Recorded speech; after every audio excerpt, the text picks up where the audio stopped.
Welcome to Eve's Gardeners. My name is Leia, and together I want to get into what it really means to believe in God. Join me in the garden every week to discuss different topics within the Torah, the world's first Bible and my personal favorite subject. Follow along to hear from unique perspectives as well as Torah experts I've had the privilege to learn from. Get ready to dive into the coolest and deepest topics on earth. Raquel, welcome to the garden. Thank you. Welcome back. Yeah, we should really say welcome back because me and Raquel tried to film a podcast before. It was virtual, and I am really bad at the technical stuff when it comes to this podcast. I was so desperate to be here. I flew in. I was like, I'm coming to be on the podcast. But yeah, we tried to do it over Zoom. It was like the audio was a disaster. It was a really good episode though. So whatever, RIP, but we're going to try to outdo that one.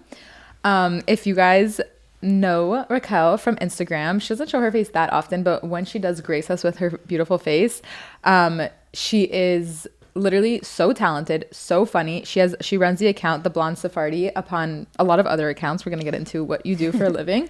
I love your page. It always makes me crack up. You've had a few like crazy viral videos on that page, which is so impressive. I remember, if you guys don't know Raquel, there was one post that we did together that popped off. I've never had a more viral post than that post in my life. And like, I knew it was a good post. My most like viral video has been a collab video, I think. Yeah. Video, but post. The post, yeah. The one that we did, it was the one that we did for anyone who remembers. It was like, why Israel is that girl. And it was very much a team effort. She helped me come up with so many funny things. We could have made like 10 posts out of it with the amount of hilarious things that she wrote. Some of them we probably would have gotten canceled for if we not already did. But yeah, that was probably my most viewed post ever. And then I remember you had that other hilarious meme of like Taylor Swift dancing, and you were like the Ashkenaz girl at the Sephardi wedding, and Liz P. Woods posted it. Did you know who that was? I don't know who that was. And first of all, girl, my friend of Vital, so shout out, she like gave me the idea. But friend of who? My friend of Vital gave me the idea of the reel. But my friend Lauren, I'm giving so many shout outs today, is her mom, like whatever, her mom follows me on Instagram, and she like took maternity leave because she uses Instagram for work, so she like literally like switched off. She was like, maternity leave, like I'm logging off, and she like sends me that her mom emailed her being like, I know you're off Instagram, but like, you should know Liz Woods reposted Raquel. Yeah. It was like, who is Liz Woods? Oh my god, but that's apparently crazy. It's a big deal. That's a huge deal. I've been trying to get Liz P. Woods to notice me like since coming on Instagram. She's basically like, you know, the toast. Yeah. So people say she's like the story versions of the toast. So she doesn't really like post, but like her stories every day, that she's like 100 stories. Like that's like not skinny but not fat. Yeah, they kind of do it similarly, but she's more like, she's very obsessed with Taylor. So like whenever I want to know anything that's going on in Taylor's life, like I'll watch her stories because she's like has the tea on everything. She's Jewish, yeah, and like pretty Jewish. Like she uses a lot of like Jewish terms and like Yiddish terms in her posts. Like she's very girl with no job. Like they're actually friends. She went on her podcast before. It's the only podcast she's ever done. But she's hilarious. She's super entertaining. She finds like the best memes, like pop culture memes. I feel like if you were into pop culture, which I'm assuming you're not because you don't follow her, you would like her page. Like you guys have a very similar humor. Like I feel like. Okay, fine. I'm gonna follow her now that I know. Yeah, I mean, if you care about Taylor Swift's life and like all the shtiot that I like am obsessed with listening to, then yeah. So okay, like I mentioned, she's the Blonde Sephardi, and I am the first time in my life wearing a mitpachat on the podcast, and like I normally don't even wear my mitpachat out, but because I have the Blonde Sephardi in my presence, I decided that I'm going to embrace my Sephardic roots with this mitpachat, because I feel like that's probably what my great-great-grandmothers were wearing back in their tents. So the topic is going to be about the Jewish people's most underrated and spiciest people, Sephardim, obviously. So I want to like get into why you decided to make that like such a big part of your identity. Like you're obviously must be proud of the Blonde Sephardi. Yeah. My whole life, everyone has like always been so surprised that I'm Sephardi. Yeah. And I'm like, I feel like there's this stereotype of like, oh, like my whole family looks the same. You know what I mean? Like I feel like there's so many like blonde, lighter Sephardim, and like there's so many like darker Ashkenazim. I don't know. I'm just very obsessed with the fact that like a Jew is a Jew. Yeah. And like people love to be like, you a Sephardi. So I was just like, yeah, the Blonde Sephardi. That's so funny. That's how the name landed. That makes sense. It's actually my husband is the most Sephardic person ever. Like he's Moroccan, Turkish, like super Sephardic and like lineage, whatever. But Wait, if you same. I'm Moroccan and Turkish. Really? No way. Like Syrian, oh, yeah, Turkish. Soul sisters. I love when that happens. Fine. No, so when I first got like his photo sent to me, like to if I wanted to go out with him, I was like, I don't know, like he was like New York, and like I'm assuming he's Ashkenaz. He looks like the most Ashkenaz person. He's the most Ashkenaz looking Sephardi you've ever met. Like everyone that I say that my husband's Sephardic, they're like, no, you're lying. Like they don't believe me. And so like going into the date, I was not expecting him to be Sephardic. Like I was expecting like a typical like yeshiva league like Ashkenaz white boy, like I don't know. And then when we met, I was like, the second I found out he was like Sephardic and like Israeli, he like went up like 10 points in my head. I was like, okay, this date is already going well. Like I was shocked. Like it already like it changed how he looked to me like completely, like because I see him as like Sephardi and like different. I don't know. That's funny that you like mentioned that that's for your name. Yeah, I mean, yeah. People always used to be like, she's Sephardi. Like, did you know? Like, people literally, like, I had, like, friends' mom who would, like, use me as a prop. Like, they'd introduce me and they'd be like, this is Raquel. She's Sephardi. This is our, like, token Sephardic blonde girl. That's so funny. Everyone needs one. Yeah, seriously. Everyone get it. It's like a GBF, gay best friend. Yeah. Should normalize, like, SBF. What is it? Sephardic best friend. What? Oh, I love that. By the way, yeah. Yeah, everyone should have one. I actually have a meme where I made it's, like, loads of like white sheep and then there's like a black sheep in the middle and it's like the average Sephardi in like a Jewish school. No, literally. It's like that. It's actually funny though because in my school, it was the opposite. The Ashkenazim were like the black sheep because I went to a school where it was like literally all South Americans. Like everyone was this like Latin, like actually like Spanish Jew. From Miami. And then like if you were at Ashki, you were kind of like an Ashki, like, oh, you're an Ashki. Someone actually once came at me for like saying that like Ashki was a slur because I was like using it in a lot of my memes and someone was like, you can't say Ashki. I was like, why? Well, okay, we maybe like some people use it as a slur, but like no hate for Ashkis. Yeah, like justice for the Ashkis. Like from two Sephardic girls here, you heard it here first. Like we love our Ashki girls the too. The irony of like doing that because like I feel like it's usually the other way around. What? Hence this podcast. Like, what do you mean? Sephardim are usually the ones who get like stereotyped. Exactly. Yeah, we're definitely gonna get into the stereotypes for sure. Okay, so we're gonna do some Jewish geography to start off. Obviously, I kind of can guess like where that is going to be coming from since you already mentioned kind of but the whole reason why I decided to even start my podcast like and introducing my guests with Jewish geography, obviously it's like a very like Jewish term, but I would always get like comments of like go back to Europe, or like even like that's like a classic like anti-Semitic like okay not original slur, and I always found it hilarious because like Europe has nothing to do with me or like most of the people that I know, my family or whatever. And so I've always wanted to make a meme, and maybe we'll do that to like promote the show, of like writing, like pinning one of those comments and then like go back to Europe and it's all like my guests and everyone's like, I'm from Morocco, I'm from Egypt, I'm from, I don't know, like Iran, like everyone's like from such different places. Like obviously there are a lot of Jews that are from Europe, like not originally, but they lived there at some point because we always were like moving around. But I feel like Sephardim are often like forgotten about in the like world. Like people barely know what a Jew is, but they like definitely don't know that like the people that are like telling you go back to Europe, like definitely don't know that there's like so many Jews that are literally from the Middle East, like not even like talking about ancient times, like recently. Yeah. You know, like I feel like it's like a shock to a lot of people. And to the people, I feel like that it's not a shock to. They very often like describe it as like they lived side by side, like they lived so well. Yeah. Not that like we have to necessarily get into that, but I feel like just the whole vision of like Sephardi and like men of Jews is very, very, not that I'm like equipped enough to like really talk about the history. Yeah. We're not history people, guys. Don't come here if you want like accurate like, history. Culture. We're gonna get into culture more than we want into history.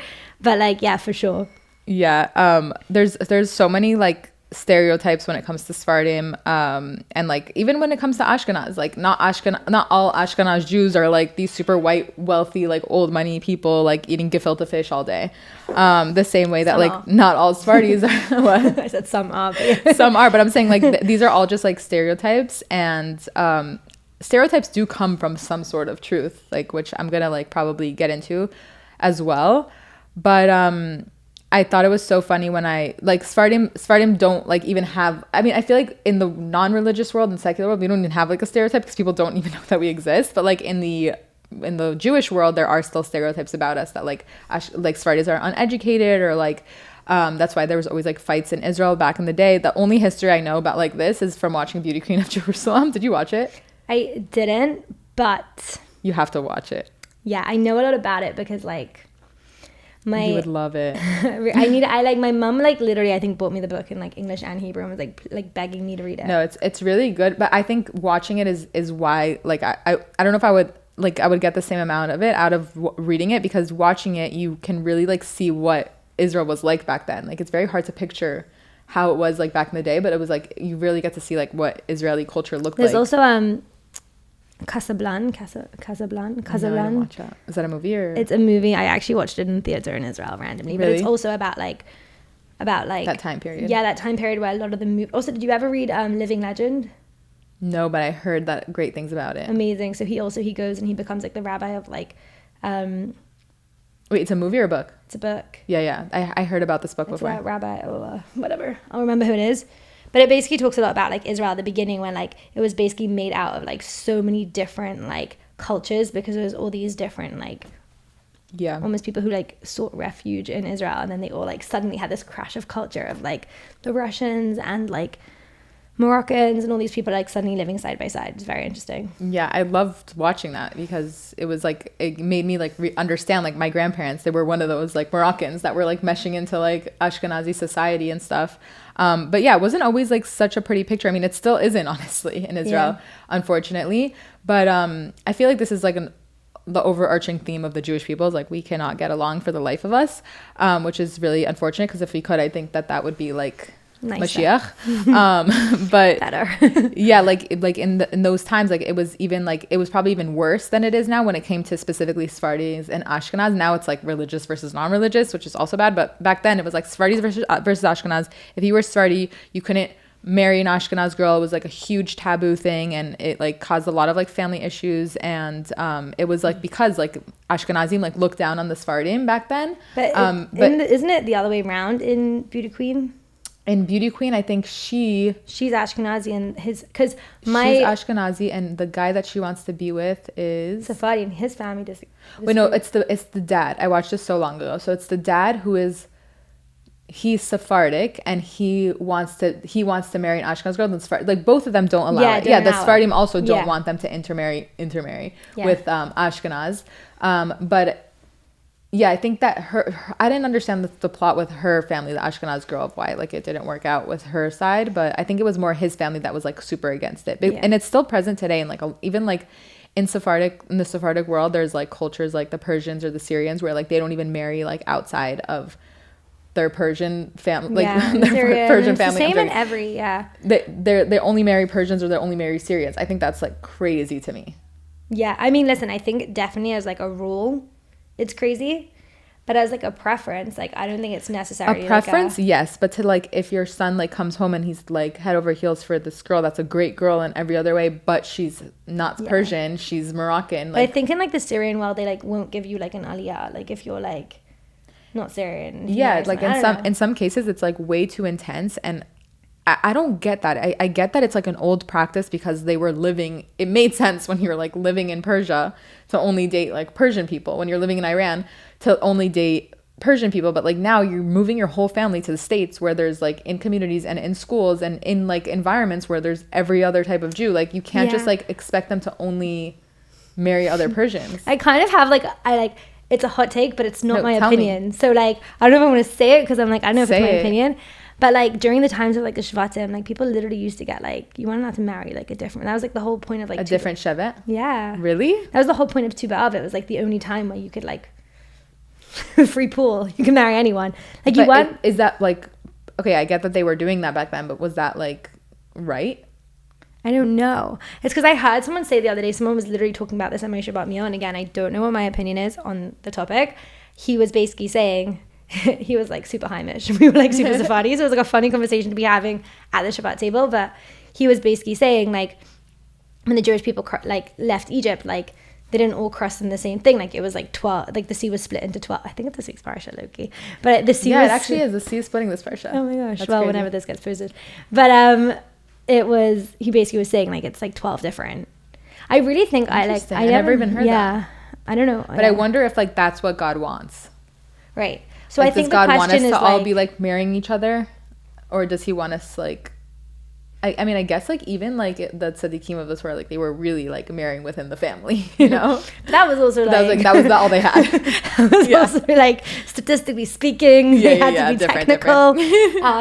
Yeah, I don't know. It's an interesting conversation. I think more so like, though. There's no like, halachas about this. Like it's just like marry Jewish is very, very important. But like to marry like specifically like your own kind, it makes sense more logistically. Like what you were saying, it is a preference to like marry someone who makes the same food that your mom did or like whatever, like has the same customs that you did. But to close it off completely, I think is so sad to me. Yeah, no, I totally agree. I feel like so many people are like not getting married now because of that, because like their parents like shut it down because of their ethnicity. Yeah, that's sad. And like, what if that was like his soulmate? What if that was her soulmate, you know? Yeah. Actually, someone said to me recently, they were like, what is the chances that like my soulmate is like from my specific like sect and my specific group and my like, you really don't know. Yeah, I mean, I don't even believe in soulmates, like that there's one. Neither do I. Yeah, I don't think that that's like a real thing. Like what are the odds that like the one person you're meant to be with like lives in your like proximity or like proximity or whatever? Like there's no way. Like there has to be like a bunch of people that you could make it work with, and like no one's like going to be perfect for you. Like there's like we're all projects, and we're always going to be like no one's going to come like perfectly made for you. I know, I'm a really big believer that like the chuppah makes the soulmate. Like the chuppah makes the once that's what that makes you a soulmate, when your souls mate, you know. Like the rabbis are literally like joining your souls together. Like that's what the whole chuppah ceremony is. And then now that is your soulmate, and like no matter what you have to make it work. I actually like heard like a really good marriage class about this. My Israeli friend that was telling you about that, like feeds her kids coffee for breakfast, she had this like Israeli guy like come and speak, and like I'm not like so fluent in Hebrew, so I barely understood like half of what he said, but I loved he mentioned about a part like that, like once you're married, like obviously there's extreme circumstances where you need to get out of like a marriage, God forbid, but he was saying like, okay, like problems are going to come, like that's your husband, like you married him, like this is who, like you're like, you guys share the same soul, you have to make it work, like you have to work through things that are whatever. And I was, but like, then it freaks me out because I'm like, if you're single, are you half a soul? Like technically, yeah. It's really sad. I mean, no, you're not half a soul, like you have your own soul, but like the way that God intended the world to be is for us to find a mate, and that your souls, like you join souls with someone, like your souls become one. Yeah. Okay. I think it's like maybe like an addition. It's not like you didn't, you're like you're missing anything right now, but like you gain something in the same way, like when you get bat mitzvah or bar mitzvah, like I feel like you gain like up. Something. Yeah. Okay. You know, but yeah, don't think about that. Like, that's so sad. I know, I'm like, oh. I feel like we have to define what Sfardis and Ashkenazim are, like before we get into it. Just I feel bad that we haven't done this yet, but like I always want to make my podcast like for anyone that like had maybe never heard about a Jewish topic in their life. But basically, Sephardim. Let's start with Ashkenazim. Ashkenazim are like the Jews that come from Central Eastern Europe, and Sephardim are people that come from Spain. Like that's what Sephardi means. It's like Spain, no, but it could also be like Portugal, North Africa, Middle East, like whatever. And we originated from Spain basically, and Ashkenazim's like they originated from Europe, but we because of that we have different customs. And in Judaism, when you do something like long enough, it becomes a custom. Like it's almost like, even if it's like not necessarily was like ever like a thing to do it some way, but if you've been doing for that many years, like it now becomes like you have to do it, like you must do it. So like if you never ate rice on Pesach, like unless you like marry someone or whatever, but like I don't know the exact halachas about this, but like if you never did, but then you find out that like you're Sephardi, some rabbis might even tell you that like because you've already been doing it for all these years, like that's your custom to eat, that you shouldn't eat it. Yeah. Or like just customs are very important in Judaism because that's what our whole religion is based off of. Like we have the written Torah, but like God very purposely like put in the oral Torah because he wanted it to be like a religion that's like passed down word of mouth from generation to generation. So it's very important that like if your ancestors were doing something a certain way, that you keep doing it. And like for Ashkenazim, like their ancestors were doing things different. They lived in like colder climates or whatever, they were eating different foods or they were doing different things at their tables. And it's very important that like we want to live a life as similar to like our roots. Okay. You know, I don't know. Do you agree with that or not? That we should, or that we do? That's like how Judaism kind of like works when it comes to customs. Yeah. I think also so much of Judaism has become customs that it would almost be hard to like pluck out what exactly. I don't know. Yeah. Another hot take. No, I like the hot takes. That's literally what like I look for in a podcast guest. But yeah. Yeah. Yeah, I don't know. I think the only thing I would disagree with is I don't know if all Sephardi Jews came from Spain. I think some... But doesn't Sephardi, like Sfarad? Yeah, it means, but like I think like some is Adat HaMizrach. And I think also some...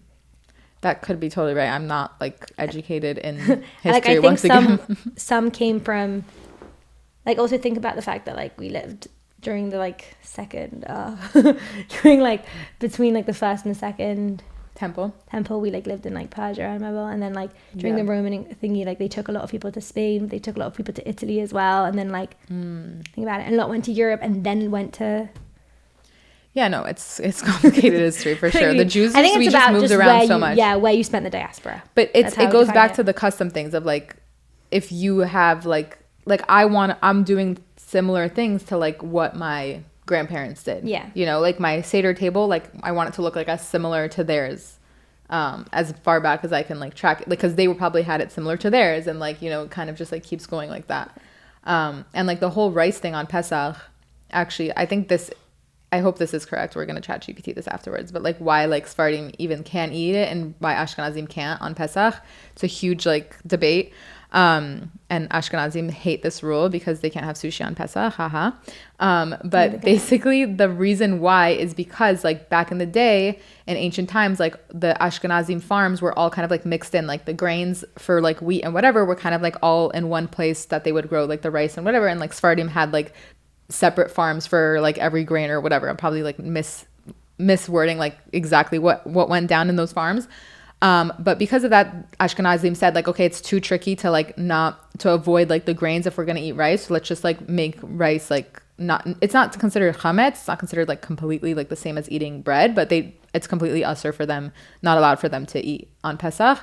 While Sephardim, because for so many generations, it wasn't that way on their farms. They just are fine with eating rice. Although I will say that I don't eat rice. Because you're Moroccan? And I don't eat fish. So I literally cannot have sushi. I know it's... Oh, you don't eat... because of what? It's my weirdest thing. It's funny that you've said that. You don't eat rice on Pesach or in general? In Pesach. Why? And fish on Pesach? And fish on Pesach. What? I've never heard not eating fish on Pesach. Apparently, like a lot of Hasidim don't do it either. But why? Like, I never heard that I before. know. See, but it's custom. Funny that you said, because before you were like, I want my Pesach to be as similar as like, we spent our whole Pesach just being like, I don't get it, like they didn't have it in Morocco, so now I can't eat hummus. Like, why is it that I'm being punished for these random like lack of resources that they had when they were living in their little village?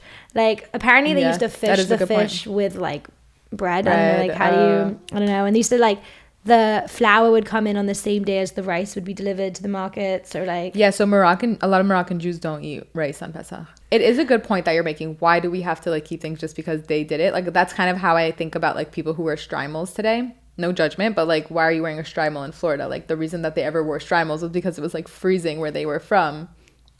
But like in Florida, 90-degree weather, like there's no reason. It's so funny because I always see Hasidim in like New York, and I'm like, it's minus whatever weather. Why are you not wearing a coat? Why are you not wearing a coat? Yeah, no, but they don't wear the shtreimel for warmth now. They wear it because of like custom. Right, and they also don't not wear a coat for warmth. They also they don't wear a coat. No, they like just wear their bekishes and like. I never even noticed that, but I've like now come to think of it, I've never seen a Hasidic man in like a puffy coat. Like, why? That's crazy. I know. I'm like, I guess those shtreimels really do the job. That's pretty crazy. By the way, I love a shtreimel, so it's what's on my bucket list to touch one, and I actually did. And it was great. So it was incredible. I literally left my mum for like 5 minutes at the kotel to look for my dad. I come back. She's like standing there with a chassid, like holding a shtreimel. And she's like, Raquel, did you know it was hollow inside? And I'm like, Mum, give the man his hat back. Like, literally, she's like, he knows Yankee. I'm like, girl. That's so funny. That's a good question though. Sound off in the comments if you believe though about like the customary things. Like if you believe that like customs are important or not. Like I wonder what a rabbi's take would be on this that like actually knows halacha. Right. I also wonder if like the take is to what extent is it like nice culture versus like, because you could use the argument either way, right? You could say like, why are people still doing hennas and why are people still doing parties? Like, it's not your culture, but like Sephardi Jews love it so much they would never give it up. And on the other side, you could be like, why are we still doing things that are no longer maybe like the exact halacha just because? That makes sense? Yeah, I don't know. It's a good question. Rabbis. Yeah, if any rabbis are listening to this, which honestly I hope not, I hope to God not, let us know. But I will be asking my rabbi about that. But I don't know. I think from the way that I've learned it, that like customs were important in Judaism because it's just like we want to, like the more you go back, like we honor our ancestors, because the more you go back, the more righteous it gets. Like you go back to like Adam and Eve and Avram and Yitzchak and whatever, like the more righteous it gets. But like if you believe that we come from monkeys, like the more like unrighteous it gets, you know what I mean? So Jews believe that like we come from righteousness, and because we're so detached from it now, we want to kind of like attach as much as possible to like back then. Because every like I learned the story on a plane. I think it was actually an Aish class, funny enough. I didn't learn the story on a plane. It was a story about a plane that I learned at Aish.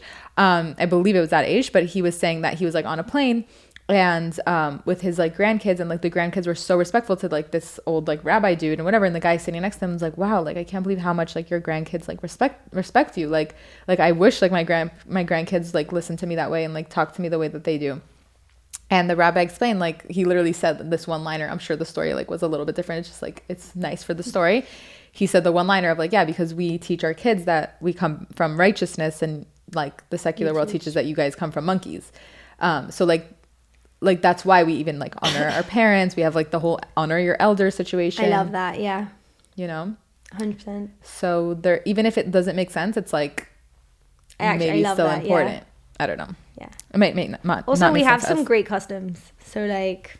I know, like, yeah. And it's also like with customs, it's not like Jewish law. So you kind of get to like, you can like pick the ones that you like, you know? I don't know if that's like allowed, but like there's certain ones that you probably should do either way. Yeah, we're gonna have like a rabbi come to me. I know. What are you guys saying? No, literally. Let's get to like what we actually know about. Okay. Just but yeah, okay. I want to get into like the stereotypes about like Jews in general and like how it like does not apply to Sephardim a lot of times. Like whenever people call us a white colonizer, that also cracks me up, because like we're literally not white. I mean, you are. I mean, I also am. I also look like a pretty Ashkenaz Sephardi, but like my family's not white like at all, you know? Like how can you call me a white colonizer? Like call me like a brown one, you know? Even though we're not colonizers, we know that. Yeah. I was like, girl, there's something you want to let off your chest. I agree. But yeah, there was a bit about like Sebastian Maniscalco. I don't know if you follow him. He's hilarious. Yeah, the comedian. Yeah. And he was like talking. He has like a very famous bit about like the Pesach Seder, and he was like basically like trashing like Jewish food. He was like, you never like hear anyone say like, I want to go to a Jewish restaurant. Like, what are we gonna order? The gefilte? And like I just laughed at that. Also, I was like, okay, he doesn't know that like Sephardi make fire food and like have like, you know, so much flavor, and like it's very similar to Italian culture. I watched The Real Housewives of New Jersey. Like Jewish Sephardim are so similar to Italians, like New Yorker Italians. So funny. Food, like the amount that we eat, like the amount, like everything is revolved around food, you know, and like we're so good at cooking. Our ancestors for sure. Like that's also like, I hope that I'm cooking things like similar to what they were, because that's like cool to me to be able to like eat the same food that like my great grandmother ate. I hope she was eating Moroccan fish every week. Like I actually wrote in my family group, I'm like, guys, like, give me some of our customs. Like, I'm going on a podcast right now to talk about, like, being Sephardi. Like, give me some. And, like, my brother literally wrote, like, he wrote something like, eating the same thing every single week or something. No, literally. He's like, he goes, same Friday night meal every Shabbat for many generations. Many generations. Literally what he wrote. I hope so. So that is exactly what we aim to do. Okay, so before we get into like the actual questions, I forgot to ask you like where your heritage is from. Like you said. I'm gonna say. Yeah. Okay, so I like grew up like totally Moroccan. My dad's side is like 100% Moroccan, like all the generations back until the Spanish Inquisition, and before then like probably like Rome and then back to Israel. My mum's side is like, I grew up so much more Moroccan because like I feel like you always are closer to like the more observant side. I feel like Moroccan is, even if it's not more observant, it takes over. It does, like you can't have like Moroccan and something else and not come out Moroccan. Like you're eating Moroccan fish. Even though my family's actually Spanish Moroccan. Like where in Morocco is your family from? I'm both. I'm Spanish Moroccan and like Tangier and no way. Casablanca. Yeah. No way. What about you? Like 100% Spanish Moroccan, like Tetuan, Tangier. Oh, okay, cool. Tetuan, Chefchaouen. But like literally my family, it's like Spanish Moroccan. Like, yeah. Even within, you see, there's racism even within the in the Sephardi world. But like, we're not French Moroccan. Yeah, it's a very big distinction. My mom's side is like literally like a huge mix. Like, her grandfather was from like Saloniki, like Greek. Oh wow. And but that's Sephardic. Yeah. Really? Isn't that what they are in the Beauty Queen? That's why my mom was just telling me. No, they're Spanish. They're like from Spain. Oh, right. Okay, so he was also like a Spain, like from Spain originally, and then Okay. Greek. And then my grandmother is like Syrian Turkish. Like she was like on the border of Turkey and Syria. Oh wow. So you can probably marry a Syrian. Maybe they would let you in. I know. My mom always like whips out that was Syrian, like conveniently, like when there's Syrians around. I'm like, I'm not Syrian. Like you don't identify ever except for when there's Syrians around. And then I have like a tiny bit of Ashki in me, low key, like great grandmother, great Blonde Sephardi. I know, but that's not where my blonde is from, guys. I'm telling you, all my. It's probably the Moroccan. Moroccans are very light. I'm joking. Yeah. That's why my husband's also Moroccan. That's why he's like a white boy. But yeah, it's so funny because did you always grow up religious? Yeah, it's so funny to me because before I was religious, like I never thought about like Ashkenaz Sephardi, like all these, even like within Sephardi, like I never met like a Persian Jew. I didn't even know they existed. Like I used to watch like 90210, which is like a show about like LA. And wait, Loki, that the guy in it is like a Persian Jew. Yeah, he's a Persian Jew. And I remember when I was watching that when I was younger, I was like, I don't get it. Like, is he Arab or is he Jewish? Like I've never heard that language before. He was speaking Farsi. I was like, but then when I went to Israel for a year, in Bar Ilan, it was like a lot of New Yorker Jews that were like Bukharian and like Persian. I was like, my God, who the heck are you guys? Like, where'd you come from? Cause like here it was more where I grew up, it was like, are you from Colombia or like Venezuela? It wasn't like your Sephardic ancestry or whatever. And it was like Ashkenaz Sephardi, like at the most, like you would like distinguish, but like before I became religious, I thought like you're either religious or you're not. And then like not only are you like not all the same when you're going to the religious groups, there's so many groups, like it's almost like you can't even like count them. There's like an endless amount of different types of like hashkafas and ways that you can approach Judaism, and different types of customs and different types of like different ways of living your life. Different villages have different rules and different rabbis and different this. It's like so crazy like how much like even between two Sephardim, like there's no way like there are any two Jews on earth who like have the same like exact customs as each other or like approach religion the same way. I think, should we get statistical? I think is that like 600,000 MENA Jews who were kicked out from. Girl, don't be asking me number questions. No, like I know. I know it. I think it's between 600,000 to 1 million. Yeah. From like Middle East and Northern Africa, who between like 48 and 67 were basically thrown out of their countries, like post the establishment of Israel. So it's all the like I feel like Americans, like usually like the Ashkenaz Jews who like they either came like pre-war or post-war and then like either moved to America or to Israel. So then like all the Middle Eastern ones, I think like a large group of like Persian Jews moved to America, to LA, and then like a large group of like Syrian Jews moved to New York, and then like Brooklyn, there was also those like you're like, I know the address. Great Neck. They're all in Brooklyn. Yeah, Great Neck is like Persian hood. I remember the first time I took the train to Persia. The first time I took the train to Great Neck, everyone was speaking Farsi on the train. I was like, where the hell am I? In LA, it's like the shops that like. Yeah, Persian. I've never been to LA like having been religious and like aware of like all this that's been going on. So I'm really curious to see what that's like now. Yeah, but we're all so different. It's like crazy. There's so much. But yeah, we're just a tribe. We're just a tribe being sent down from generation to generation. Like at the end of the day, it's not that deep. Like that's what I think. Like people always cringe, and I'll always bring this up because I think it's such a good point. But like people always like cringe at like Judaism for being like a very like cringy religion with like all these rules. But like if you looked at it as like an ancient tribe with like ancient rituals, like we're kind of like cool, you know? Like it makes it sound a lot cooler. Also, that's why they always say it's like an ethno-religion, because it's like it's not only just like if you keep. Yeah, it's not really a religion. I don't believe Judaism is a religion. Like at all. And like I think if you're modern Orthodox or you're Orthodox or you're Reformed, like that's a religion. But like being Jewish is not a religion.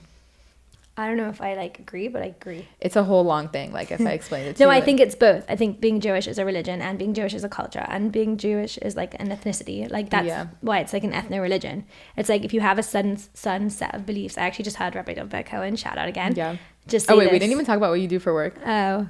It's okay. We need to shout him out. We also talk about where you're from. I just gave you my whole background and you didn't do your... What? Where I'm from? Yeah. Where your family's from. Oh, I mean, I usually don't answer that question myself, but I probably have like throughout the podcasting, but I'm from 4 different, like Spanish Moroccan on my mom's dad's side. On my mom's side is... What's his last name? Ben Margi. Oh, no, okay. What about yours? Like Shokron and Benaim. Oh, Shokron is very like typical. Yeah. And then my mom's mom is from Egypt, kind of like Egypt and Turkish. Like her dad like was from Turkish, and then they like lived in Egypt. And then her dad was from Turkey. I'm like not speaking normally. And then my dad's side, my grandpa's from Iran and my grandma's from Morocco, like Casablanca. Wow. Yeah. It's also a lot of intermarriage. Yeah, a lot. And you ended up with a Turkish guy, so it's like my grandmother always says, like, well, he's Moroccan. Like he's more his dad's Turkish, his mom's Moroccan. Oh, but like really? they're very Moroccan. Okay, fine. Yeah, I told you, like Moroccan takes over. Like I've never like, I don't think I've ever like tried like Egyptian food. Like I probably have, but like I'm saying that I don't wasn't even like know what I grew up with. what is Egyptian food? I don't like my grandma that was Egyptian. She would make couscous a lot, but I feel like that's such a Moroccan thing. It's like we're all like we kind of all make similar things, but I don't know who like came up with it, you know. So I actually just opened a company with my sister called Naeem Media. Yay, woo. Which is really exciting.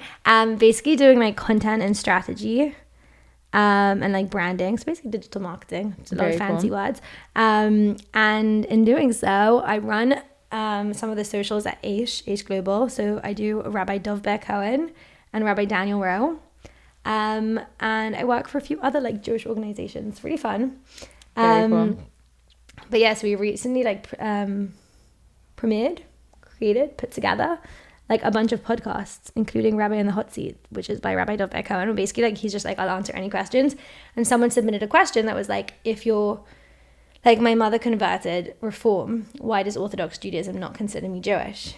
Okay. And what he basically said was like, a part of being Jewish is that it's a religion, and in order to be a part of the religion is you have to subscribe to a certain man, like the beliefs, not even a certain man, all of the beliefs. And he's like, and that is that we believe in like Masorah, and we believe in like the oral written Torah, and we believe in like keeping to the halacha. So if you like, basically he said if you converted through Reform, then you didn't convert through the like Jewish guidelines and follow the halacha, and therefore you're not technically Jewish. You're in a different religion. How does that make sense? Because like let's say like my sister who doesn't keep halacha, is she Jewish? But because she was born Jewish. But if you convert to Judaism and you don't go to the mikveh, you don't like learn certain things, or you didn't do it in the halachic way. How is being Jewish a religion if she doesn't like conform to any of the beliefs? Because I think it's also an ethnicity. That's the point. It's both. Because if you don't believe that you were born Jewish, you're still Jewish. Yeah, it's a loaded question. And that's like, I think with like Muslims, you could literally just be like, what's up? I believe in Allah, you're a Muslim. And you're a Muslim, yeah. Yeah, but that's like, I'm going to do a whole episode about this at some point. Like, in my opinion, like being Jewish is not a religion at all. Keep that to your own episode. Yeah, I'm going to send it to you. Keep my name off that episode. I hear. I get like if you're converting into it, that makes sense. Yeah. I'm going to have to talk to... Again, maybe I'll be my episode with Rabbi Dov Ber. Yeah, by the way. Rabbi Dov Ber, if you're watching this. I don't know if I'm like... Cool. I'm that's like above my pay grade to like argue with him. Like, I don't know if I'm going to be doing that. But okay, so let's get into like Sephardiness. Okay, again, like everyone's been saying that go back to Europe, and like I'm literally like, sir, I'm from Egypt. And it's so funny because I literally did like a video of like a Torah thing, and it got so much Jewish hate, and like probably my second most popular Jewish post, but basically only because of the Jewish hate. And I put like Egyptian music in the background, and everyone's like, "You're not only are they stealing land, they're stealing music." I had that with my Moroccan henna one. Like I did like a what is a henna, and they were like, "You can't even get your own culture. Like you can't even get your own music." It's like, girl, I'm from the Middle East. I'm an Arab.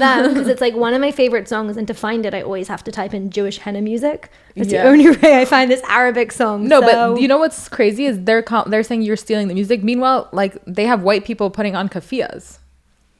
Like that's okay all of a sudden. Like what? They literally, and nothing they say makes sense. Everything's a contradiction. It's crazy.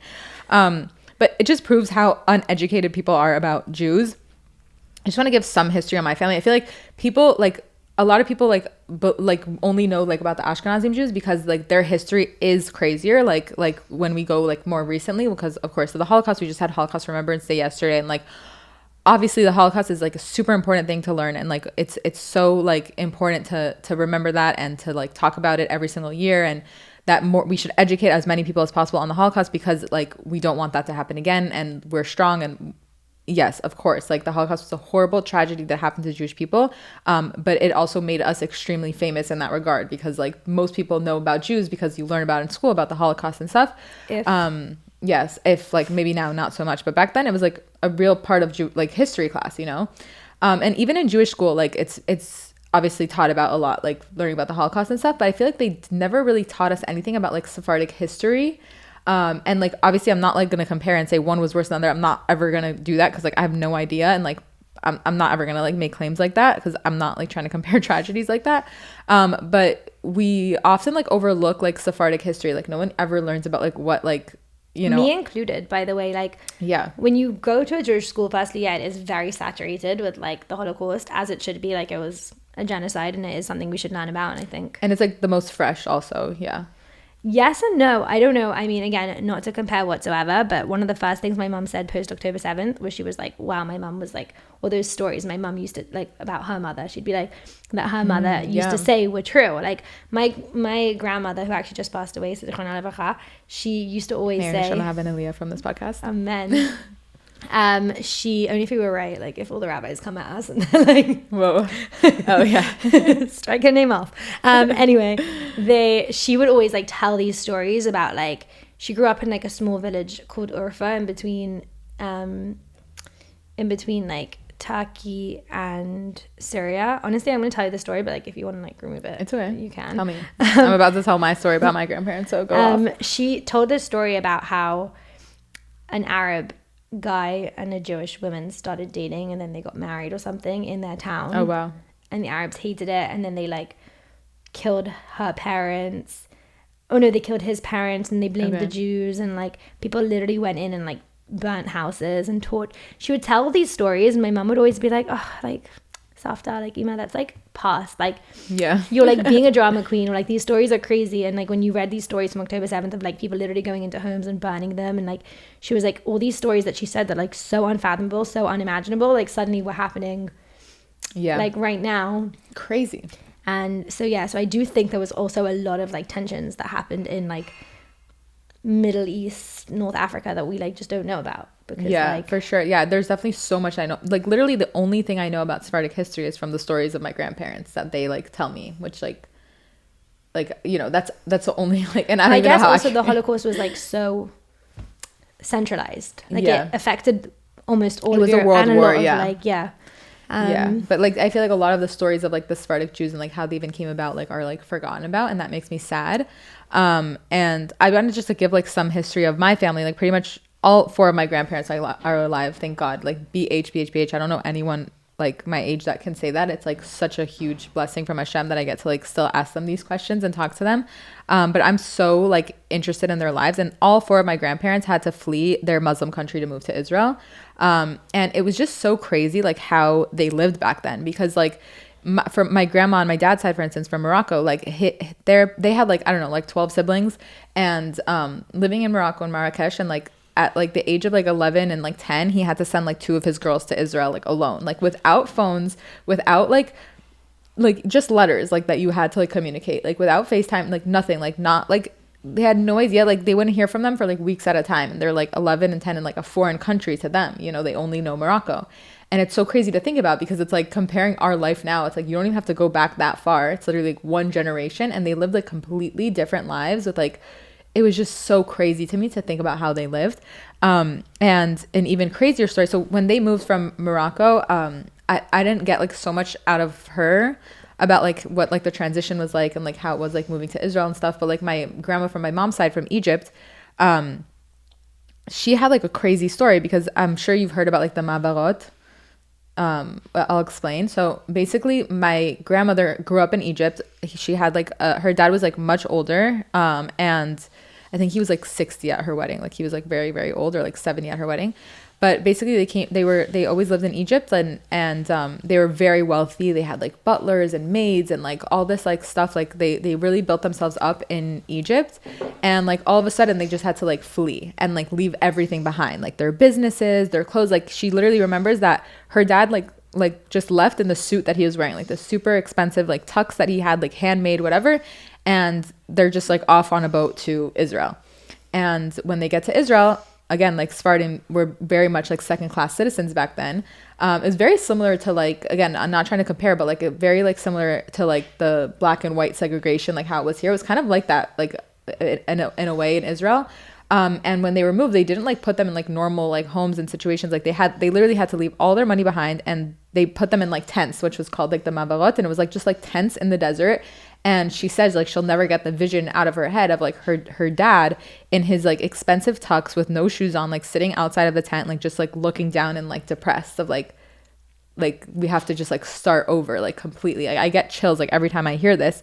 And the same with my grandpa from Iraq. I said he's from Iran by accident. I just realized that he's from Iraq. Yeah, okay, I was like, because we were talking about Persian so much, it like messed it up my brain.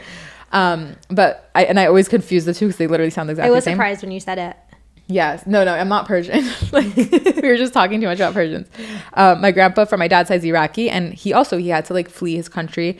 I was gonna say there's a lot. I actually wrote about my friend's grandmother, like Baghdad. Also, there's a documentary on Netflix that my family friend.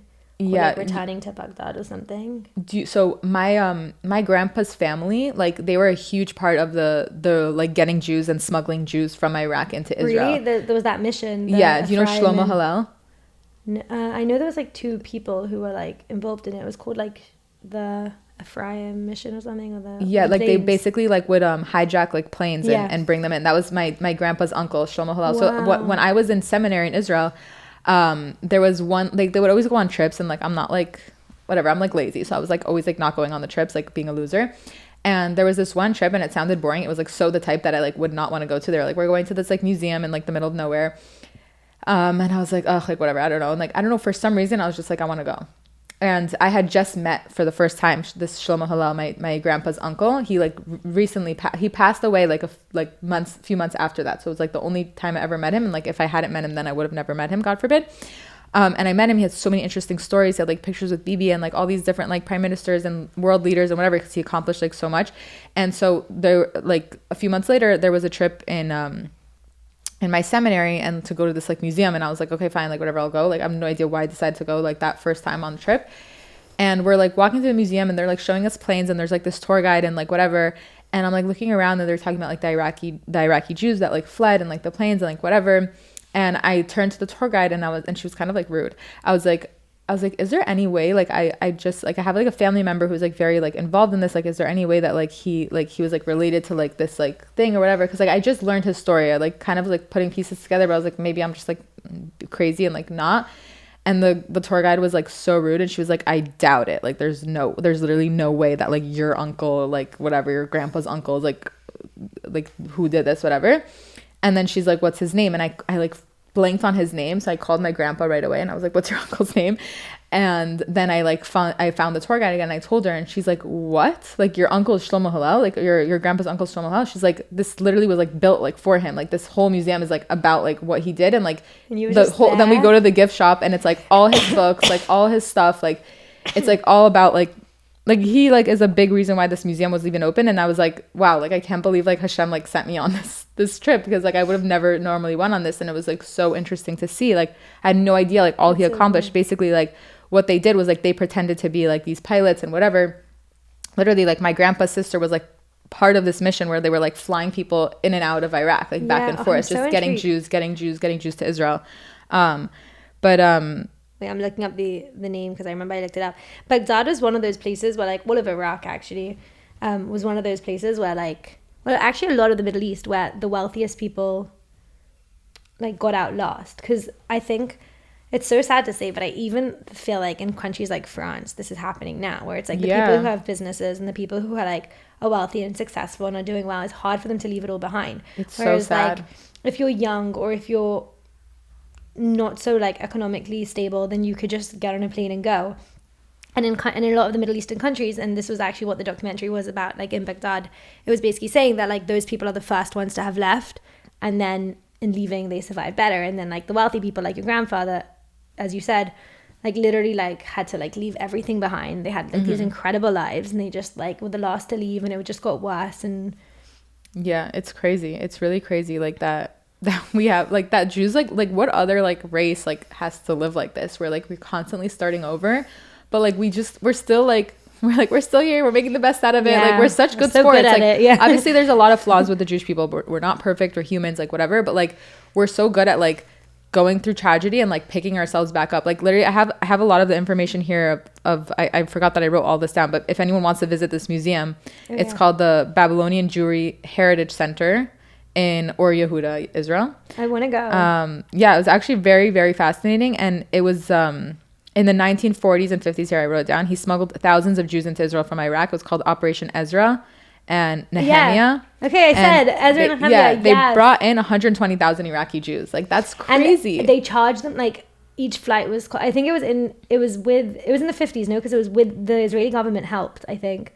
And each flight they had to pay. They were kind of like Mossad. Like, they were kind of like a Mossad, like, unit. I read about this. That's so cool. How crazy is that? Like, I freaked out because, you know, when your dad's like, oh, come meet my like 90-year-old grandpa, like grandpa's uncle, like come meet my 9-year-old uncle, and I'm just like, like, okay. Like, we go to his house, there's like some nuts on the table, he's like sharing his stories. But then when we were like talking to him, I was like, wait, this guy is so cool. Like, I was like not expecting him to be that cool. But yeah, chances are if you're Iraqi, flex. like you were by the way, that's a flex. You were on. It's such a like. I can't believe that like I'm connected to that in some way. Like, obviously I didn't do anything, but like it's really cool that like our ancestors have such like crazy stories, and it's so crazy that they lived such different lives than us. And like every time I want to like complain about anything, like you just have to kind of like humble yourself, hone it in, be like, girl, like you live in a generation where you have like Uber Eats and like GPS and all this fancy stuff that like probably kings didn't even have like the luxuries that we have today, even if you're like a middle class person. So just shut up. Like literally shut up. But yeah, my grandpa also, he had a very interesting life. He was like a famous singer in Israel. Like in what are these flexes? Who is he? He's still like his name is Tzadok Savir. Okay, he's still singing. He's still singing, but he's not like famous. Me at like one of your like he has like it's like week. You have to be like 80-year-old and older to like even know who he is. But yeah, he had a very crazy life. But do you have any like other crazy stories about your family and like escaping places and starting over? Thinking. My grandmother who came from like stereotypes, I don't remember exactly what it was. Like my great grandmother literally used to say like, we'll go to Israel when like, for them it was like Mashiach is coming, like going to Israel. Like I don't remember if it was like hair would grow on my like palms or something. Like there was something that she was just like, I have to like remember the exact details of the story. I'm not as good at listening as you are, but like she was like, they didn't believe it, and they woke them up in the middle of the night when they went to Israel. Like my grandmother was woken up in the middle of the night. They woke them all up and they were like, we're going now. And like when my great grandmother like arrived in Israel, like she literally like fell to the floor and kissed the ground. Like to them, like going to Israel was like Mashiach is here. Like it was like the way we wait for Mashiach, like just to that expectation, like waking up and just like being woken up in the middle of the night and being like, we're going to Israel was like the craziest thing. That's so surreal. I mean, it really is sad. Like it's hard for me when like everyone nowadays is like, whatever, like a war happens and we're like Mashiach's coming, or like Iran is like like every day like Mashiach's coming, like for some reason. And it's like, when he comes, we'll know. Like, let's stop like saying like Mashiach is coming when like we don't, like there was so many other like times. I disagree. I'm like, he's coming like every day. I'm the biggest Yeshua. Like I believe that he's coming, but like I feel like it gives a lot of like false hope a lot of the times. No, he's coming. Like when COVID happened, he's coming. When the war started, he's coming. But like, he didn't. Like, but he's coming. He's literally on his way. Obviously, he's actively coming because he's going to come at some point. But that's the whole point of like Ein Shum Yosh. Like you just keep going. You keep awaiting it. Yeah. I feel like I don't like to think about Mashiach like that much. Like I want to actively work on bringing Mashiach, but like to think about like what it's going to be like. The two types of Jews. Yeah, like what it's going to be like. I think and like Mashiach is like, that's my goal. No, Mashiach obviously is like what we're going towards, hopefully. But like I'm saying, I don't like to like make claims of like, oh, this happened, Mashiach's coming, because like I'm sure like our ancestors had like the Holocaust. Like think about that. Like after the Holocaust, everyone like moving to Israel and getting a state. You hear stories of people who literally like there's a book or a story about like these two guys who literally like, I think it was like in the 1200s, like took a boat to Israel, and the whole way they like had no idea what they were going to arrive. Like I think there was many different like stages where people were like Mashiach is coming, but I think that's the whole point, is that at any given moment we have the ability to like bring Mashiach. Like he can come right now. I don't think that way. I don't think Mashiach would just like show up right now, because like God works within like God never like does things like all of a sudden. It's like he builds up to it. It's like he's cooking. But you don't see that. Like the whole point of the end of time is that like you are going to look back and everything's going to make sense.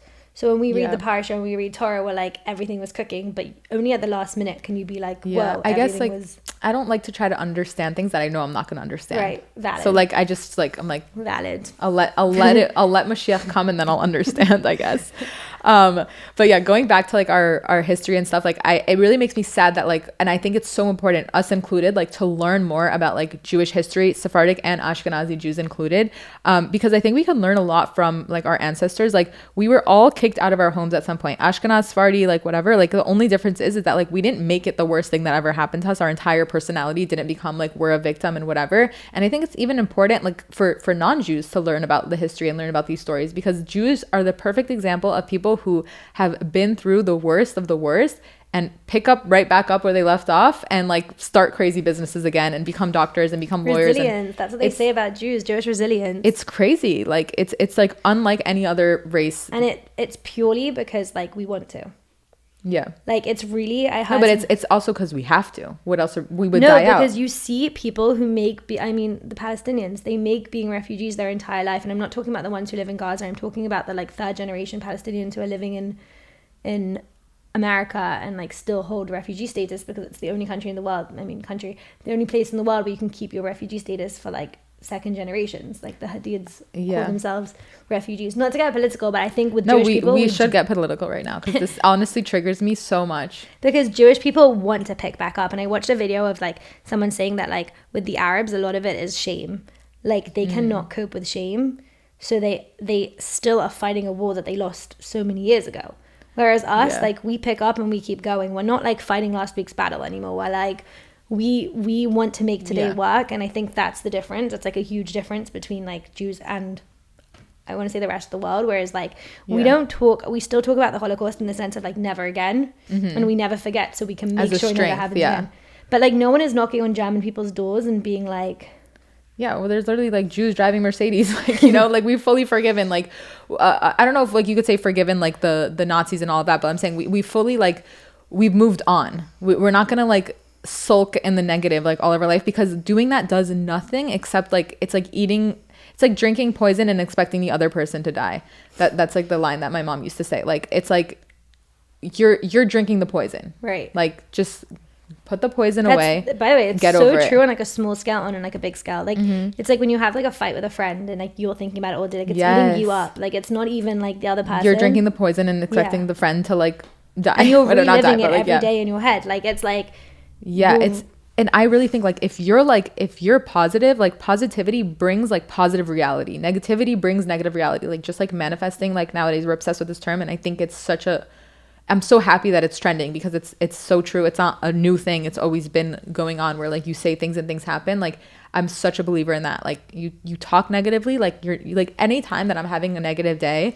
I remember this was happening to me a lot like postpartum because it was so hard on me, and I was like living in like the brick winter of New York, and I was so negative, and being negative like literally made my life worse. Like everything would just like go downhill. Like from the second I woke up, like I would be negative, and then like I would spill my coffee all over me, and I'd be like, oh, this is the worst day ever. And then like another like terrible thing, like whatever, not terrible, like I'm exaggerating, but like just more and more things would happen to me. Like then like okay, like then I got a speeding ticket, and I'm like bringing it on myself. Like instead of just being like I got a speeding ticket, that like let's do better, like let's be positive. And then like but the difference is I always say, sorry to cut you off, no, go ahead. I always say that it's like the mindset comes first. It's not as if you like get the parking ticket and then you decide to have a good mindset. Like you have to go into your day and you have to go into your life with a good mindset, 100%. or whatever it may be. Like also I have that a lot when I like learn like halakha and like masar and whatever. Like I try to like take it on as like a mindset, like how can this like shift how I view the world, rather than like how can I wait for a situation to arise and then decide how I'm going to handle it. Like if you say everything is just, do you know what I mean? It's like 100%. It's really all about just like the way you view the world. And I think Jewish people, with like what we said, they really just view it as like they want to live, they want to do well, they want to succeed. We me like we want to do well, we want to succeed, we want to live happy lives. So like if our neighbors are going to be terrorists, we're gonna try and make our lives better somehow, and whatever, you know, we're gonna fight the wars that we need to fight to defend ourselves, to live good lives. It's not as if we have this agenda where we're like trying to attack anyone. Or if our neighbors, I don't know, if we have to escape like our grandparents did, they'll escape and then they'll start a new life because we want the best life for our children and for ourselves and for the world. It's so beautiful. Yeah, it's so cool. And it's so crazy because like none of the world uses that way. And like in Israel, it's so clear that like who's the right and who's the wrong. Even like for most Jews, I hope it's clear. But like even as someone for me that it is normally clear, it gets like blurry when you're like in the dark hole of TikTok and whatever, and they're like painting us out to be like this horrible person when it's like it couldn't be further from the truth. Like we go above and beyond to be like the moral compass of like the Middle East, and like we go above and beyond, and we're still like, you know, trashed on for being like these genocidal killers who like are hungry for murder. Like it's like we like really us, like you're gonna tell us that, but then you're gonna be like go Hamas and like cheer them on. It's like it's so twisted. Like the world is so backwards. And I actually, that's why I always say that anti-Semitism is such a proof of Hashem to me, because like I feel like Hashem actually like makes a joke. Like he makes it so ironic that it's like it's, I always say, it's do you think comical. God has a sense of humor? What is it? I always say, like, do you think God has a sense of humor? Like it seems like it. Like especially so. with this whole Iran thing that's happening now, the fact that like no one's speaking up, and it happened so close to like when the war ended, and like the number of people who have been killed, like it's just obviously not funny what's happening, but it's comical how ironic it is that they're not speaking about when more people have died at this point. It's like it's crazy how obvious it is to me. It's so obvious to me that, but like, that's also like that's the like twist, is like how obvious it is to us, and then like we're like like it's so, no, we're gaslit. Almost like it's sometimes it's I'm the like, ultimate gaslighting. Yeah, we are made to feel like crazy people, and it's one of those like, what is it, like you're rubber and I'm rubber? I've never heard that. No, you're that might sticky. be like you like anything you say to them, they say it back to you. Like I don't remember what saying. Wait, what's your accent? Is it English? A little bit of everything. Oh, okay. It's such a twang. So I was like, maybe that's an English term. When I first moved to Israel, like everyone was like, oh my gosh, like this is what like British people sound like. They didn't know that like I have the most foreign parents, and like I just no, but you do sound British to me. Like I wouldn't know. But then you meet other British people and you're like, no, she just speaks funny. No, but I have a lot of friends that are like Venezuelan that learned English in a British school. They talk funny in English. My dad grew up in Venezuela. Really? Yeah, and you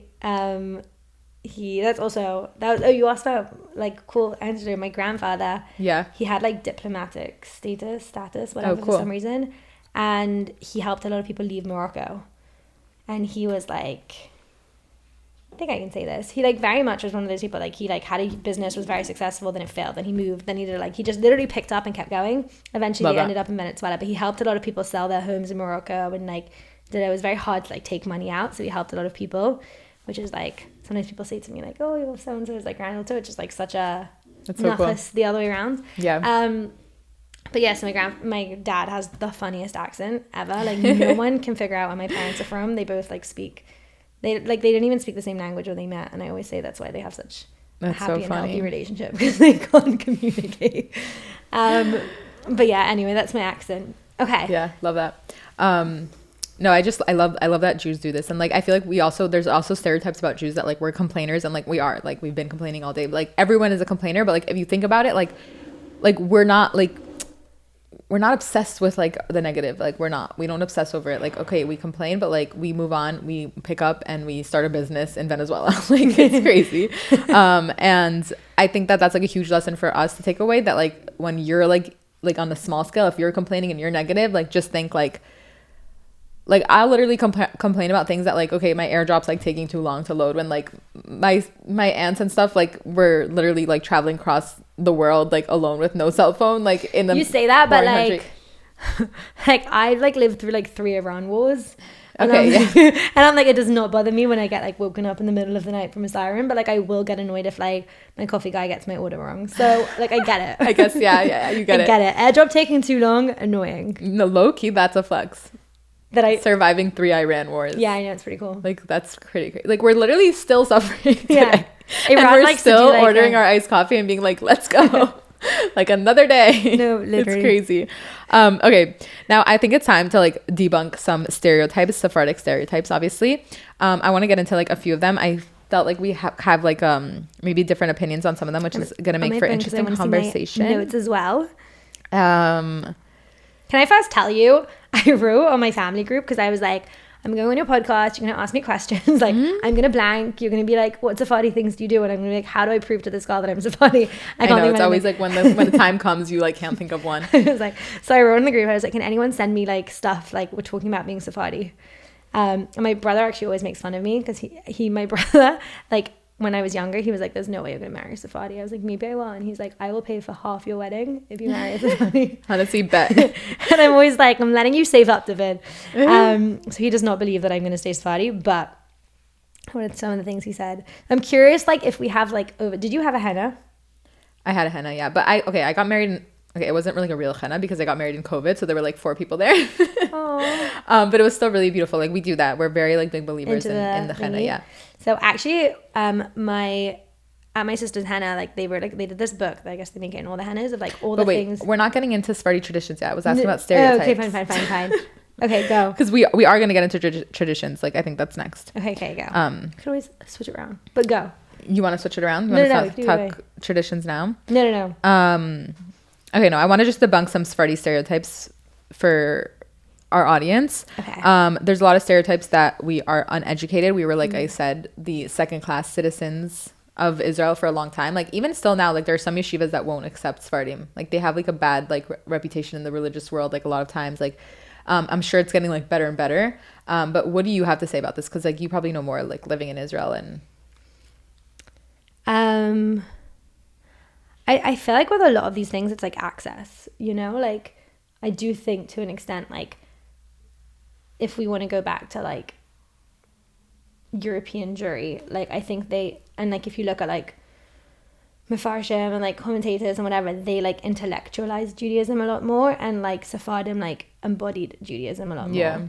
So I think a lot of the writing and like the academic side of Judaism came from like Ashkenazi culture, whereas like Sephardim, before we started, actually, you were talking about how like they believe these segula and they do all these like wacky things, and I think to an extent it's because like Sephardim always like go into their Judaism with like their entire body, like everything is like they really live their Sephardim, and I've heard a lot of people say that like that's the reason that like there's more observant Sephardim than there are Ashkenazim, because Ashkenazim very much... Is that a true fact? I didn't know that. Yeah, are you joking? Like, you are more likely to find a Sephardi guy who will like go to shul on Friday night and then go clubbing. Whereas like Ashkenazim, it's like everything's like a little bit more intellectualized. So they're like, I don't believe in God. Yeah, like pretty much every like, Sephardi woman that I know, which I thought was crazy, like religious or not, like will go to the mikvah. Yeah. Which is crazy. Because again, that's like a body thing. Like I feel like that's like you dunk in with your full body. Like I don't know if it's like because we have the passion or like the culture. Like I think we never shied away from like this like doing these wacky things, and that ends up kind of almost taking the cringe factor out of religion. It's like all those memes that like people do now, which I crack up from, like the Ashkenazi, like you go to shul and Ashkenazi and they're like reading the Torah like so fast, and then Sephardi's are like literally like performing like a whole Beyonce performance. But I think no, my dad's shul, by the way, literally headache. None of them can sing. Like it is not Beyonce. It's as far away from Beyonce. I'm dead. No, but I think that like both are super important, and like we have to kind of like learn. I think that's why like unity is like the secret sauce to the to Judaism and like Mashiach maybe, because like we like I think like just like there's good and bad in both of those things to me. Like just treating it like an academic thing and like whatever, and like I feel like it's like they have to kind of like mesh together. Like it has to be like a full force of both, because there is a lot of academic and education and like logistical and like technical stuff when it comes to Jewish law that we must know to be able to like be like truthful Jews. But at the same time, like you'll find that like in the Ashkenazi world, like they're very much like routine and like tactical and logistical, but they forget about the like the passion and the love and the like the heart of it. And I feel like it needs to be like it's funny because together. Like even within Ashkenazi Jewry is like there's like the Litvish and like the Hasidish, and there was a big like connection between like the Hasidish and like I think the Or HaChaim, who was like a Moroccan rabbi, and the Baal Shem Tov were like very close. I don't know if I think they never met, but I think they were like in contact and they would like write to each other, and the whole like Hasidic like the Hasidic movement was trying to do that. That whole thing was like to help people connect, not just by sitting and learning all day. It was like you can go into a forest, hit Wadada, and you can sing and you can dance. And I think that's why so much of like Sephardi Jewry is still connected to Judaism, is because they had these like other ways to connect. If you weren't able to like sit and just learn a whole like Masecha every day, then like you could still connect to Judaism, because it's like more about like I said, like with your body. I don't know. I feel like we're all like different parts of the same puzzle, and like maybe it's not for every Jew to be like dancing in the rainforest and like screaming to Hashem. But like we need to learn to like coexist, because that's like the secret sauce to me. Do you get what I'm saying? I'm loving the secret sauce. The secret sauce. Just like but yeah, but I mean, when it comes to like Sephardics, like I'm saying, there's a lot of good in the fact that like we do things with our heart, and like we put like, and you mentioned like the segulas and stuff, but I do think that like sometimes like it gets a little dangerous because of like maybe not like caring so much about like the academic side. And that's not true for all Sephardim. Like obviously we're generalizing here, like obviously I'm not speaking for every Sephardi or every Ashkenazi, God forbid. But for the sake of like the argument, we're going to be generalizing here. Like when it comes to like Sephardi, like doing like certain segulas and stuff, like it's, some of it is like uneducated, because like it steeps into the world of superstition. And I don't know if people know this, but like superstition in Judaism is like completely forbidden, because it's like putting power in something that's not God. So like if I don't know, what's like a tradition, a superstition, like knocking on wood, let's say, like, well, that I think that's Christian. Okay. But I'm saying like just superstitions like, in general, not like stepping over someone because they won't grow, or like even handing the knife. Like I know a lot of but that's a Jewish thing, I thought, because you can't like point a knife at someone. It makes it not kosher. But can you hand the knife to someone? Like I always thought you, that like, was. Put it down? I don't put it down. I don't believe in superstitions at all. Like unless it's like a halacha, like tying your shoe this way. My grandmother like was very, very like obsessed. No, I know people who are not like. So my mom didn't let it into the house. What, knives? No, superstitions. Oh. Like she like did not let, like I remember someone told told me once when I was a kid that like if you step over someone, like you never grow, and I was like, freaked me out. No, yeah, step on the crack, you break your mom's back. Like all these things are like super forbidden in Judaism. But I feel like a lot of times like the Sephardis have taken it to like some Sephardis has taken it to like make it a Jewish thing, and it's not, and it's actually against Judaism to do some of the superstitions that we do. Right. And I think the reason why Sephardim might be more superstitious is because we were around like Muslim countries and Muslim culture and stuff, and Muslim culture and Muslim religion is a very superstitious religion if like you read into it and look into it, and we probably like adapted some of that, by the way. Yeah. And like, and Ashkenazis were very into like learning, and like in Europe it was very much like academia and like sports, or I don't know what they were doing back then, but she was saying we should like do, to be fair, is there any proof the segulot don't work? Like what's the difference between superstitions and segulot? Like, so there obviously if like a super like righteous person tells you that to do a segula, like I trust them. I'm not going to argue with that like, but I'm saying I think that before you take on a segula, if someone says like, oh, they say that you should do this, like they say that you should like light your candles and then wave your hands over your head 3 times, like before you do it, find out if that's actually like legit, because every time like I learn about like a segula that I want to take on, or like something that I want to do, like I will always like find out if it's like emet, if it's truth, because then you're stepping into territory of like doing something that's against Judaism. Right. Like that's why it's so important for everyone to have a good rabbi that you trust, because like you need to be able to constantly ask them questions about like your day to day. Like right. There's so much uneducation happening, and like to me it's dangerous. I also think there's a danger in like jumping to segula. It's like there's someone who's like never kept any like mitzvah in their life, and suddenly they're like, maybe if I pour like lead all over me, then like I'll get rid of my ayin hara. Yeah. You heard about this? Oh my god, that stuff really freaks me out. Like you see like the lead, like I'm so not this someone type just of told person. me about it. I didn't even see it, but I heard about this lead thing. It really freaks me out. I don't know. But yeah, okay, fine. Not even such a like, hot take, I think. Even like worshiping like rabbis, I feel like that's also where like maybe the uneducated comes from in the Sephardi world, because in the Ashkenazi world there was always so many rabbis, like for each like village or town, like there was a bunch of different rabbis, and like everyone like went to their rabbi. But like in the Sephardi world there was like one rabbi always, and like whatever like he said was like the rule, and like he was obviously like a good trusted rabbi, but it left out time, like the part of Judaism of like asking questions and like because you can't like go against what the rabbi said, and like then it steeps into the world of like worshiping rabbis. Like I feel like in the Sephardi world there's also like a lot of people that like, there's obviously really really holy tzaddikim out there that are capable of doing like incredible things, but it does steep a little bit too close to like in some ways. And even like in the Ashkenazi world, like even with like Chabad and stuff, I would argue this too, very hot controversial take, but like I don't think that like we should ever like, there's a fine line between like a really holy person versus like God, and like everything they say is 100% fact. Like that also really scares me. I will say that I had like I'm thinking how to tell the story. On Purim last year, I was in Geula and like at a Seder, whatever, and like a very religious man came and like, I don't know, like pushed me or grabbed me or whatever. Details aside, irrelevant. And I was like, I spent the whole day in the worst mood. Like, I was like, people are using Purim as an excuse to just get drunk and misbehave. And like, these are the people who call themselves religious, da da da. And I was like in the worst mood. And I met with a girl that I learned with who's like super, super, super religious, very Ashkenazi, like very Haredi. And I met with her and I was just telling her, I was just like, yeah, this whole like thing just like put me off, like whatever. And she was like, at the end of the day, she's like, people love to like put people into boxes and this and that and this. And she's like, at the end of the day, there's healthy and there's unhealthy.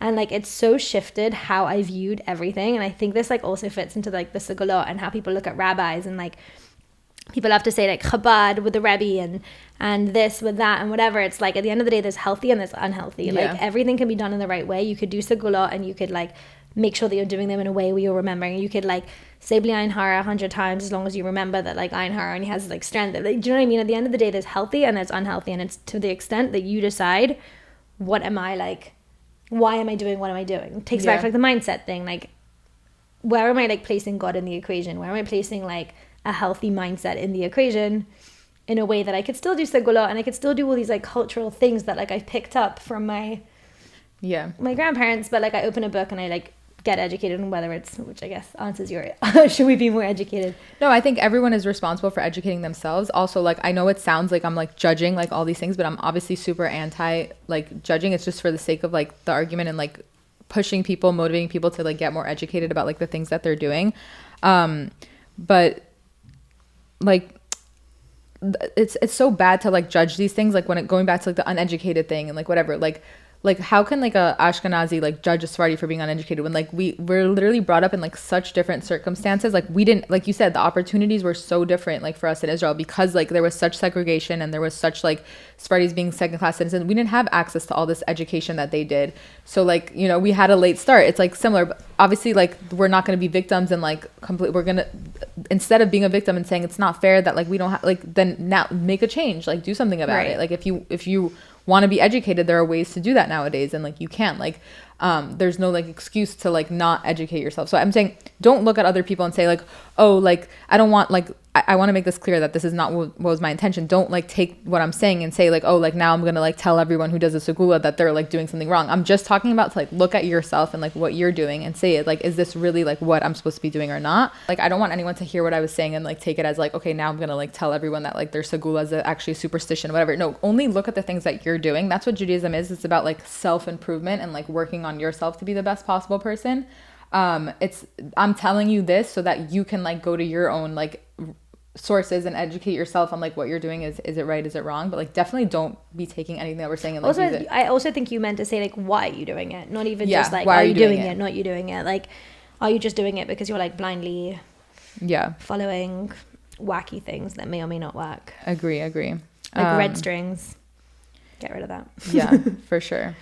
The red strings. If you have a red string, like go ask your rabbi, go ask like someone that you trust, like, is this legit or not? Or like, I don't know, even like Hamsa necklaces and stuff, like the Hamsa is not like saving your life, like your grandma lied to you.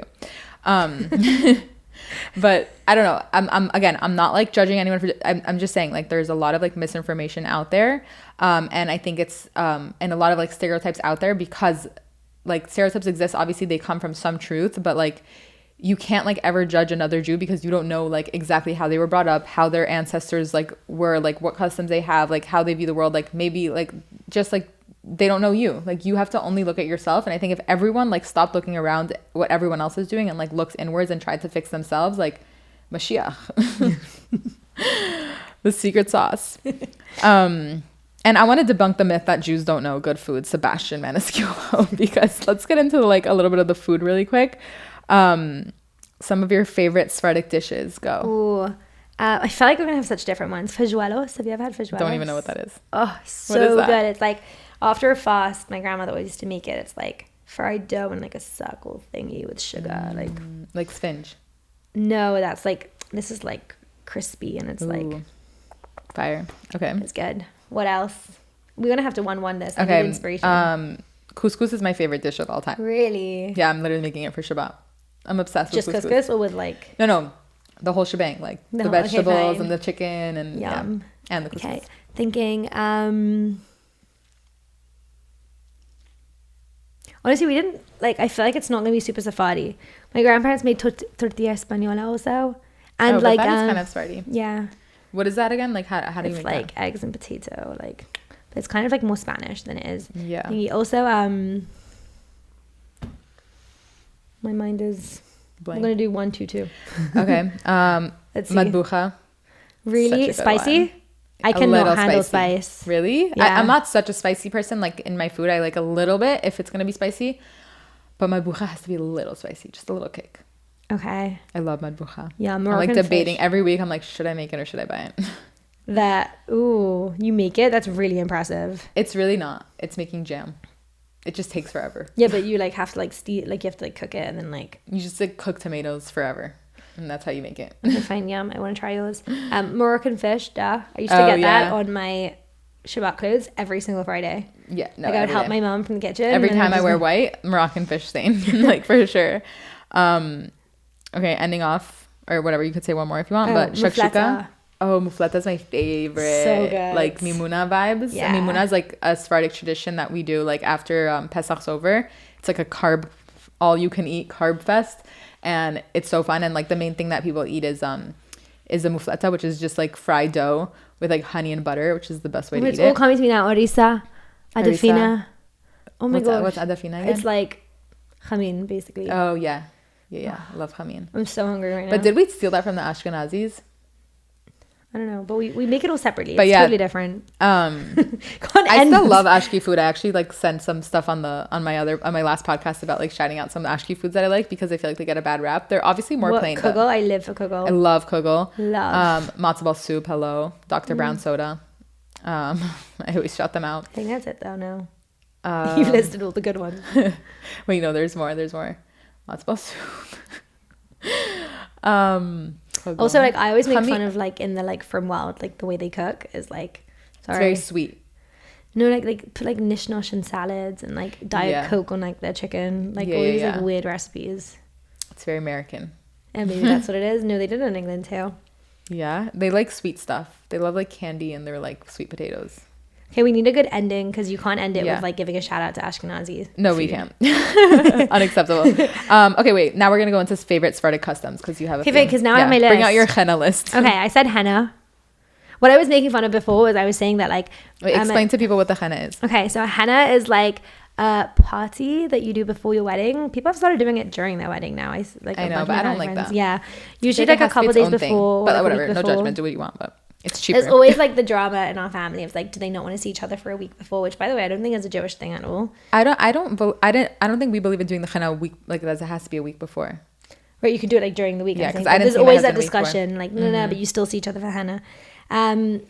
Anyway, at my sister's wedding, they wrote like a whole booklet about, like at the henna, a whole booklet about like how the henna is like super Jewish and like how the henna dress. They wear like these like gown things and how like the head thing is like this and there's like the choshen and the zahav and henna is like chana like chala nida like literally henna like is very connected to women and like marriage. Yeah, it's also I think the henna plant is mentioned in like Shir Shirim and like in a few of the so there's a lot all the people who are like you stole our culture in the comments. You go back to Europe, okay? Yeah, literally.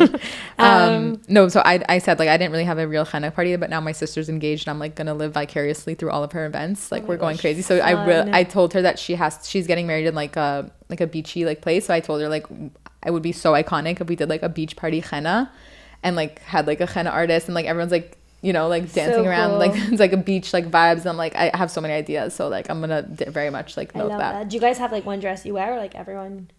So you go in with like your dress, like a nice like fancy dress, whatever. But then like in the middle of the night, like all the like main players of the wedding like leave and we all come out in like our kaftans with the cookies and the singing and it's so fun. And like everyone, it's also like a time where like the in-laws like exchange gifts. So like the woman is like showered with like jewels and like gold and whatever. Like I remember my mom was telling me about her henna that it was like so overwhelming. Like all these random like aunts from Morocco were just like throwing like gold jewelry at her. Oh my gosh. I want that. Yeah. No, so we have like one henna dress that gets like passed down. Like that's really cool. Yeah. That's like legit. Cool. I love that. No, ours are like. Okay, not eating fish on Pesach. I already said that. the henna outfit that everyone wears. I said that. Rice on Pesach, hashtag brat. We do a mimuna, like when Pesach finishes, we do a really wacky, like we do like a bowl of flour with gold coins and like a fish head. You dip like... Oh, you finally get to eat the fish. You dip like lettuce and honey. I don't know why. We're so funky. Literally the weird. best meme when I ever went to was in Morocco. We did like I've only done ever like one Pesach program in my life. It was in Morocco, and like the mimuna was crazy. They had like a camel there. It's so fun. It was like a French program. I feel like they're so wild. It was very French. I don't know if it was a French program. Do you guys do the you put the Seder plate on each other's heads? Yeah, I actually, so like, because I didn't grow up religious, so I don't have like so many customs, but I learned so much about my Sephardi like history, like since getting married to my husband, since he's like so Sephardic and like loves all these traditions. So I learned so many like Sephardic things, and I'm like, I didn't know that. And like we're also like slowly converting my dad back to like Sephardic. Like all of his books are like so Ashkenaz. Like he like every like prayer he says in Ashkenaz. So like every gift my husband's like, here's like a Sephardic like kiddush book, like love that. Whatever, and he loves it. He's like so happy to, because it's also like he was disconnected from those roots for like, you know, he only had like his grandparents and stuff to like talk about that stuff because they were obviously like religious. Like if you're Jewish now, like go back 2 generations, your grandparents were religious for you to be Jewish or even know that you're Jewish now. Do you have any other if we haven't managed to pitch Sephardi Jury to you yet, yeah, join us and get yourself an SBF, Sephardi best friend. Yeah, call in 1-800. Yeah, where can the gardeners find you, by the way, before we sign off? Yeah, on Instagram at the Blonde Sephardi. Anything else you want to shout out or talk about? Closing words? I think that's it. Yeah. See you all when Mashiach comes before this podcast even airs. Jokes on you. Honestly, the joke will be on me if he does come, and I will gladly give you the win. By the way, if Mashiach comes, still release the episode. I will. I wonder if there'll be like Spotify when Mashiach's here. He's not taking things away. I don't know. See, I have no idea what's happening. Like, I feel like everything I've ever learned about him was a lie, but we'll see. We'll see when he comes. We'll see. All right. Thanks so much for having me on. This is so fun. I'm so glad we finally met. Bye. I know. Thank you so much for growing with us today. If you enjoyed this episode of Eve's Gardeners, share it, like it, comment, subscribe, whatever else there is. I would seriously appreciate it. And if you want to stay up to date with new episodes that are coming out, follow at Eve's Gardeners on Instagram and TikTok. I cannot wait to hang out in the garden again next week. Bye.